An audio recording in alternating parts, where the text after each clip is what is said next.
Avez-vous déjà eu l'impression que le Canada est une arnaque à ciel ouvert? Vous entrez dans une épicerie et le prix du beurre a doublé.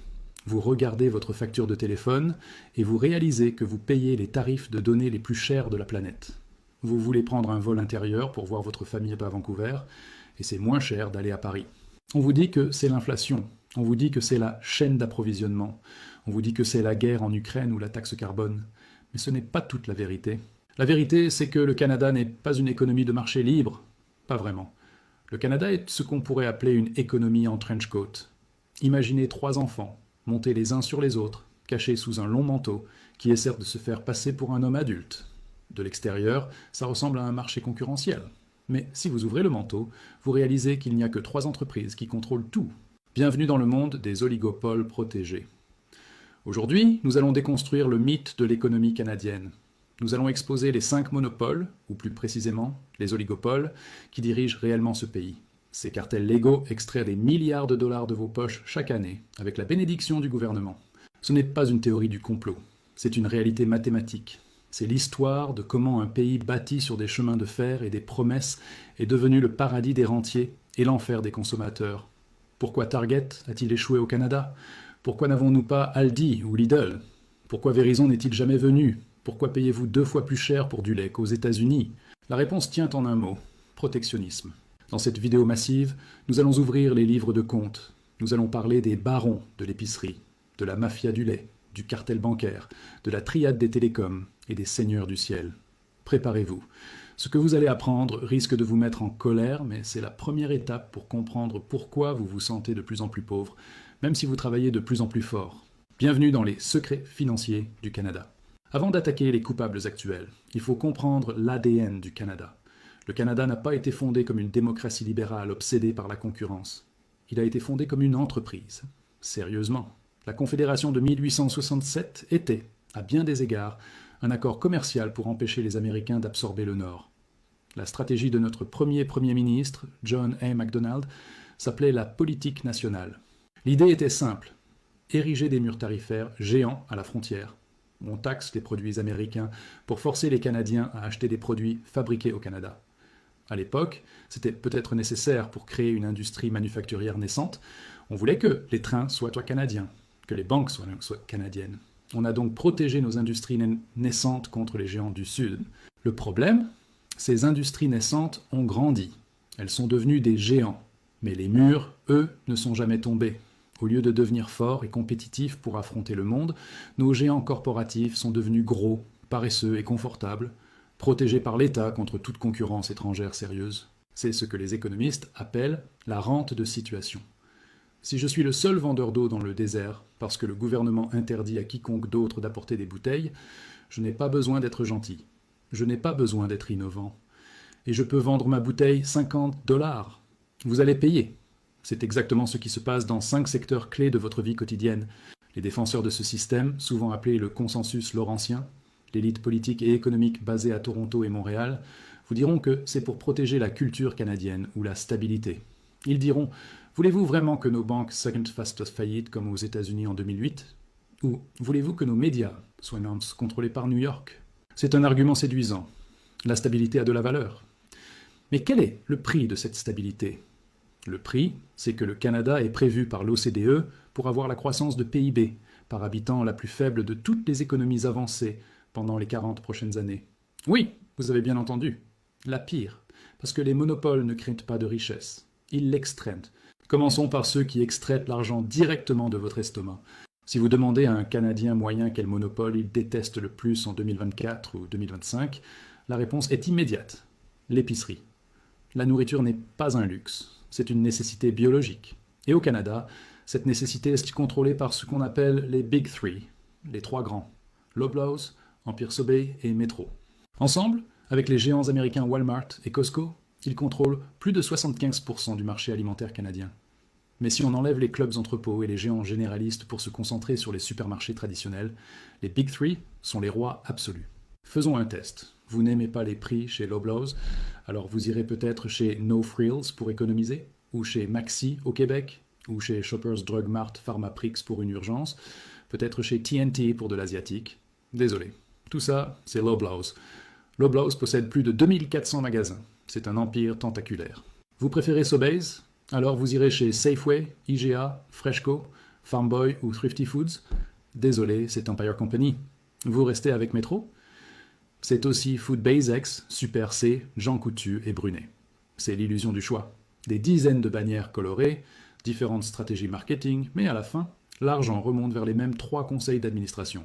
Durant la crise inflationniste de 2021 à 2024, les Canadiens ont souffert. Les banques alimentaires ont vu une fréquentation record.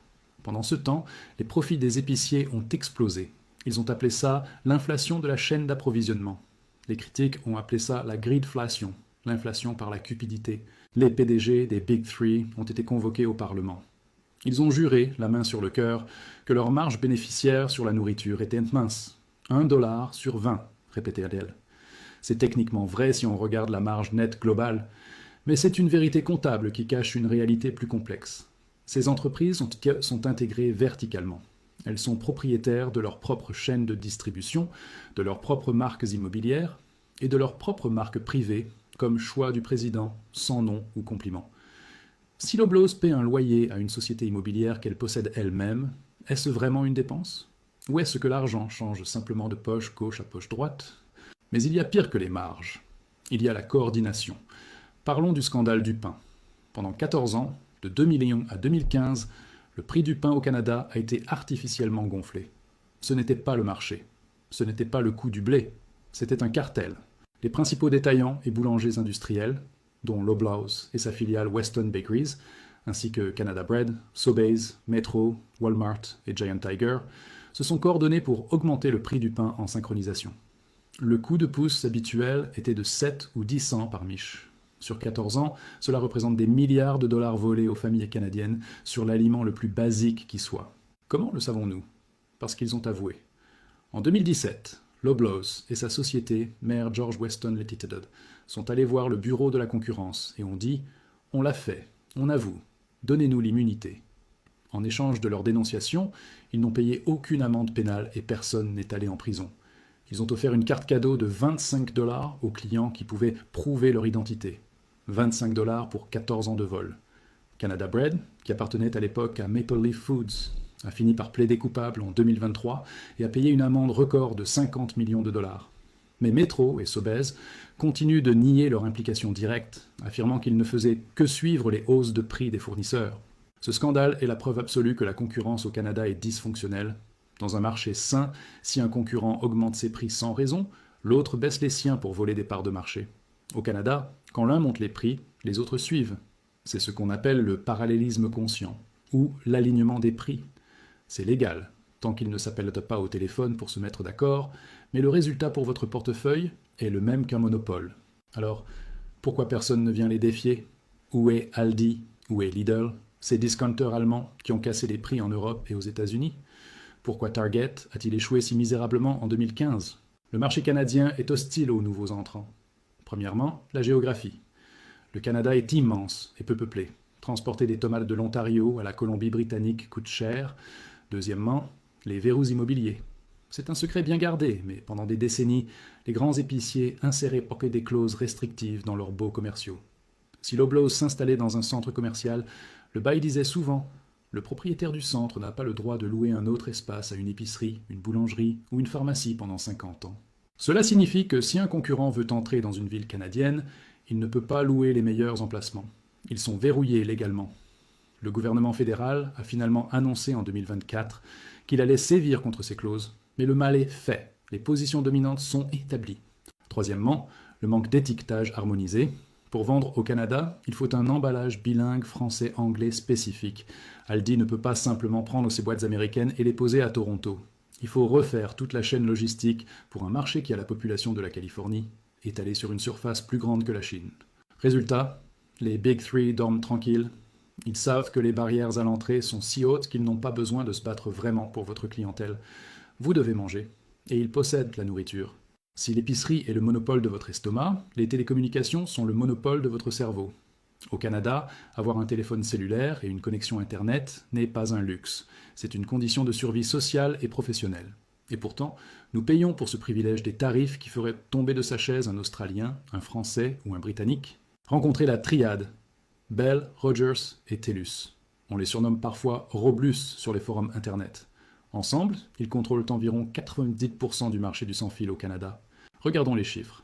Selon plusieurs études internationales, comme celle du cabinet finlandais Rewheel, le Canada a régulièrement les prix par gigaoctet de données mobiles les plus élevés au monde.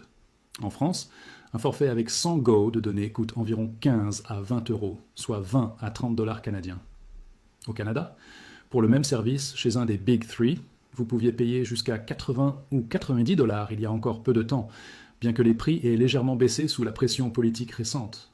Pourquoi cette différence massive? La triade a une réponse toute prête. Ils vous diront « Le Canada est grand, il fait froid, il y a des montagnes, construire des tours coûte cher ». C'est l'argument de la densité. C'est un argument valide, jusqu'à ce que vous regardiez l'Australie.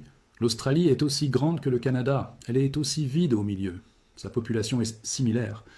Pourtant, les forfaits en Australie coûtent une fraction du prix canadien. Pourquoi? Parce qu'il y a plus de concurrence réelle. Au Canada, la concurrence est un théâtre. Vous pensez avoir le choix parce que vous voyez des publicités pour Fido, Koodo, Virgin Plus, Shatter, Lucky Mobile ou Public Mobile. Vous vous dites « Je vais quitter Bell pour aller chez Virgin, c'est moins cher et plus jeune ». Erreur. Virgin Plus appartient à Bell. Koodo et Public Mobile appartiennent à TELUS. Fido et Shatter appartiennent à Rogers. Ce sont ce qu'on appelle des flanker brands, des marques de flanquement. La stratégie est brillante et diabolique. Les Big Three créent leurs propres concurrents low cost pour capter le segment des étudiants et des économes, tout en gardant les prix élevés sur leurs marques principales premium pour les familles et les entreprises. L'argent finit toujours dans les mêmes trois poches. Mais pourquoi personne ne vient les détrôner? Pourquoi le géant américain Verizon ou le géant européen Vodafone ne viennent-ils pas installer des antennes ici? Ils ont les capitaux, ils ont la technologie. La réponse est dans la loi. C'est ici que le protectionnisme canadien montre son visage le plus strict.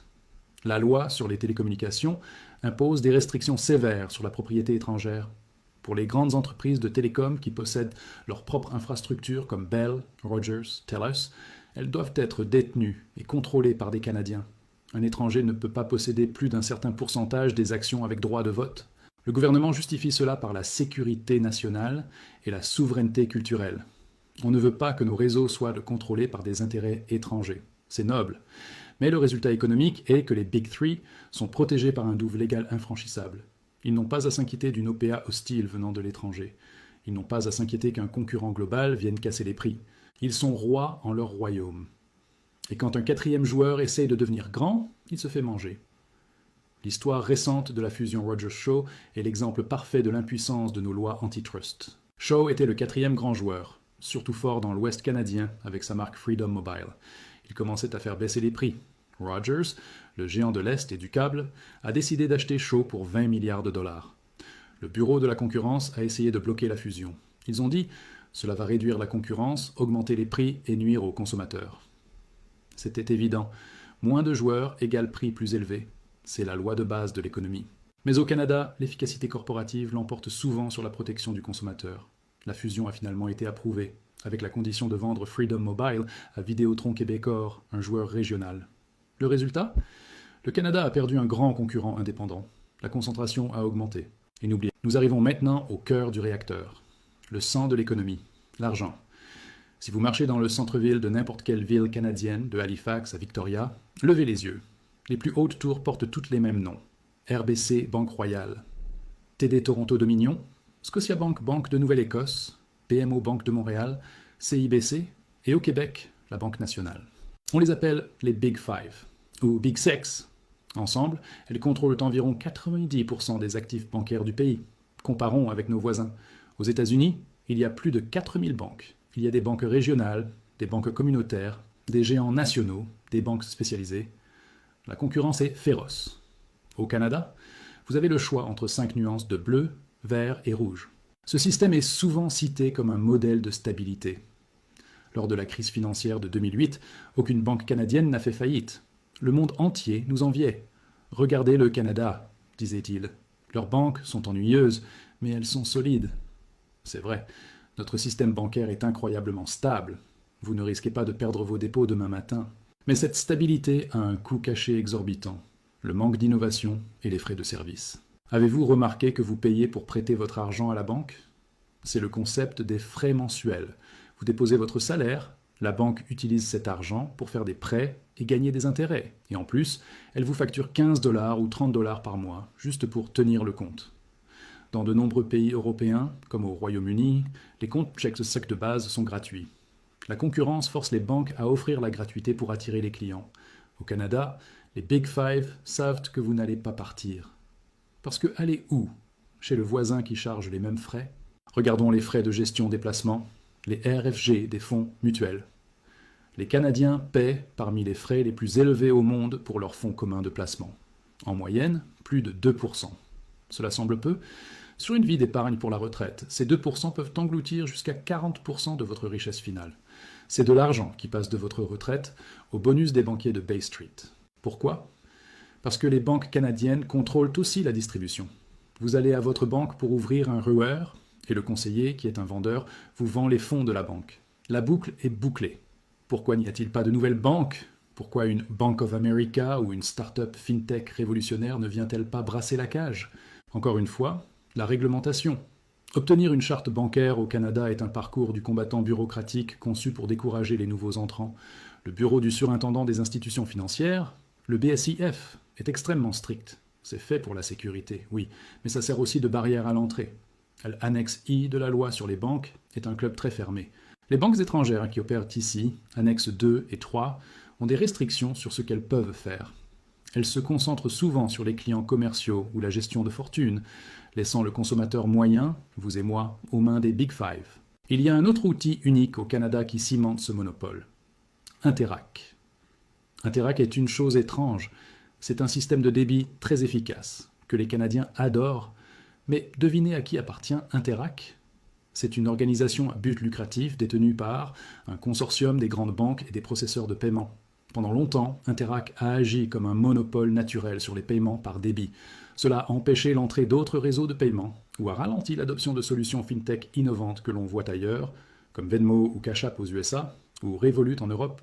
Bien que le gouvernement pousse maintenant pour le système bancaire ouvert, l'open banking, qui permettrait aux clients de partager leurs données financières avec des tiers pour obtenir de meilleurs services, les banques traînent les pieds.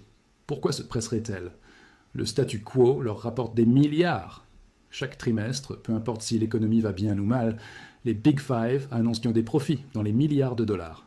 TD, 3 milliards. RBC, 4 milliards. En 3 mois. Ces profits viennent en grande partie de la banque de détail canadienne, c'est-à-dire de vos frais, de vos intérêts hypothécaires et de vos cartes de crédit. Le Canada est, pour une banque, l'endroit le plus rentable au monde. C'est un marché captif, riche, stable et docile. Le résultat? Une économie où le capital ne circule pas vers l'innovation ou les PME risquées, mais vers l'immobilier. Les banques canadiennes sont devenues des machines à hypothèques. Elles prêtent aux Canadiens pour qu'ils s'achètent et se revendent les mêmes maisons à des prix de plus en plus élevés. C'est sûr pour la banque, le prêt est souvent assuré par le gouvernement via la SCHL, c'est rentable, mais est-ce productif pour le pays? Est-ce que cela crée des usines, des logiciels, des brevets? Non. Cela crée une bulle immobilière et une classe de rentiers financiers. Bienvenue à bord du vol Monopole. Destination. Votre faillite personnelle. Si vous avez essayé de réserver un vol intérieur récemment, disons de Montréal à Vancouver ou de Toronto à Calgary, vous avez remarqué quelque chose d'étrange. C'est souvent moins cher de voler vers Paris, Londres ou Mexico que de visiter votre propre pays. Pourquoi? Parce que le ciel canadien n'est pas un marché libre.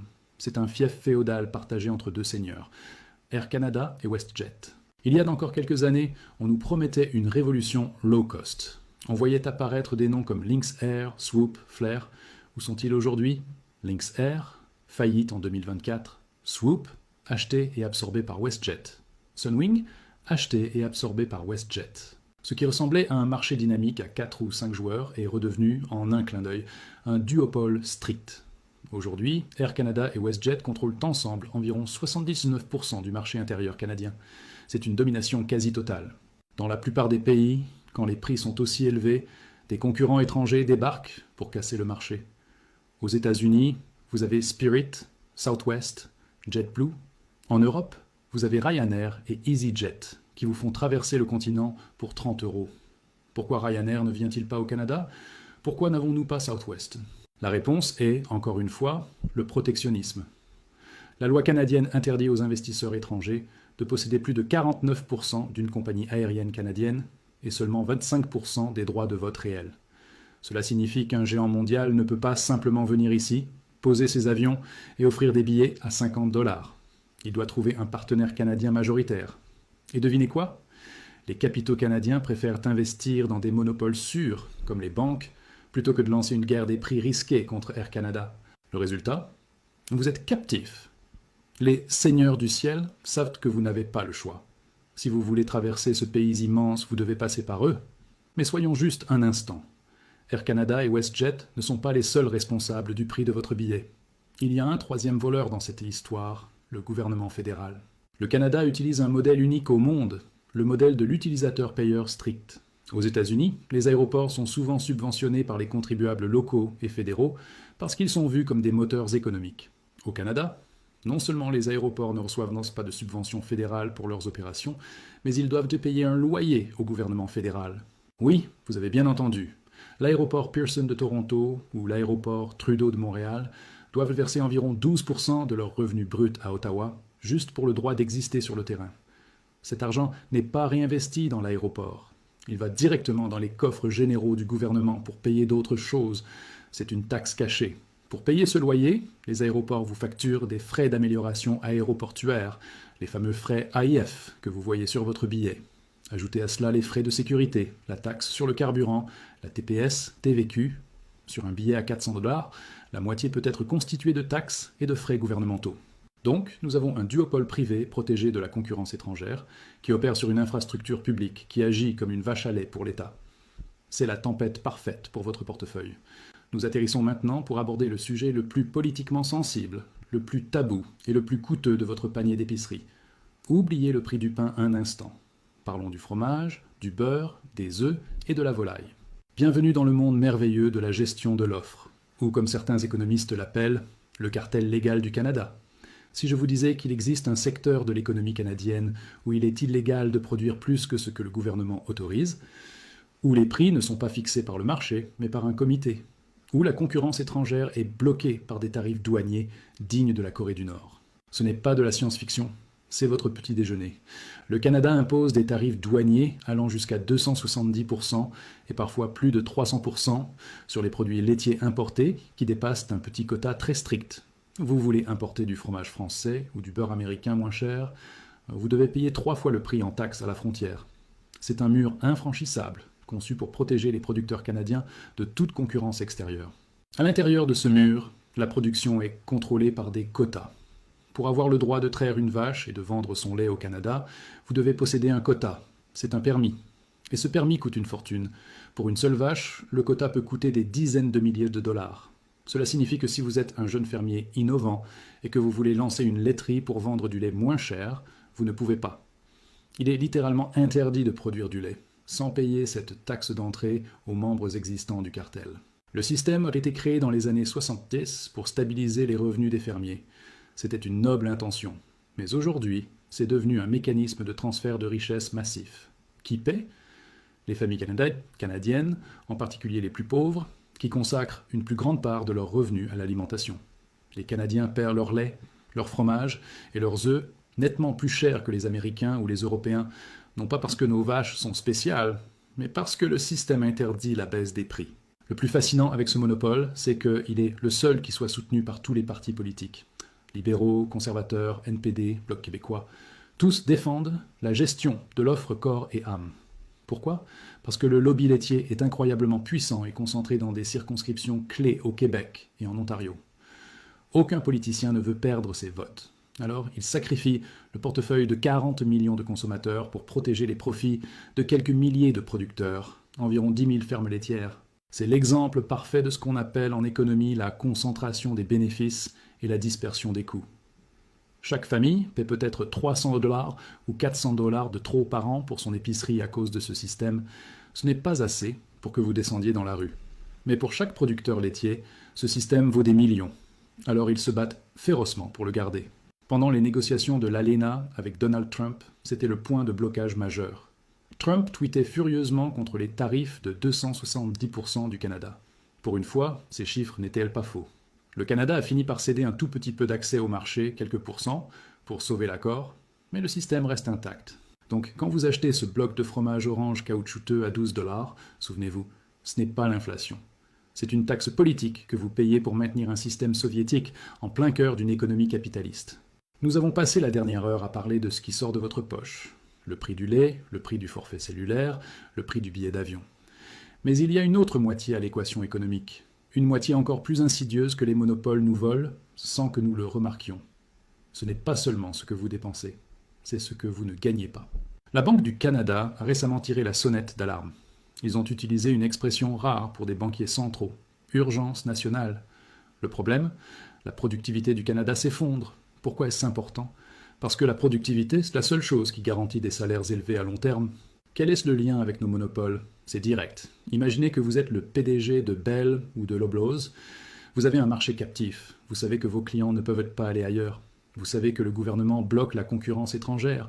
Avez-vous une raison d'investir massivement dans de nouvelles technologies risquées ? Avez-vous une raison d'automatiser pour devenir hyper efficace ? Avez-vous une raison d'augmenter les salaires pour attirer les meilleurs talents mondiaux ? Non, la rente est garantie. Alors vous devenez paresseux. C'est ce que les économistes appellent la complaisance corporative. Au Canada, les entreprises investissent beaucoup moins en recherche et développement que dans les autres pays du G7. Pourquoi innover quand on peut simplement augmenter les frais mensuels de 5 $? Le résultat, c'est que l'économie canadienne devient une économie de bougies. Pendant que le monde invente l'ampoule électrique, IA, FinTech, Biotech, nous sommes très doués pour fabriquer et vendre des bougies, immobilier, banques, ressources brutes, protégées par des murs. Et à la fin, c'est vous, le travailleur, qui en payez le prix avec un salaire qui n'augmente pas aussi vite que l'inflation, car votre économie ne crée pas assez de valeur réelle. Le pire, c'est que ce n'est pas une fatalité. On nous répète que le Canada est trop grand ou trop froid pour la concurrence.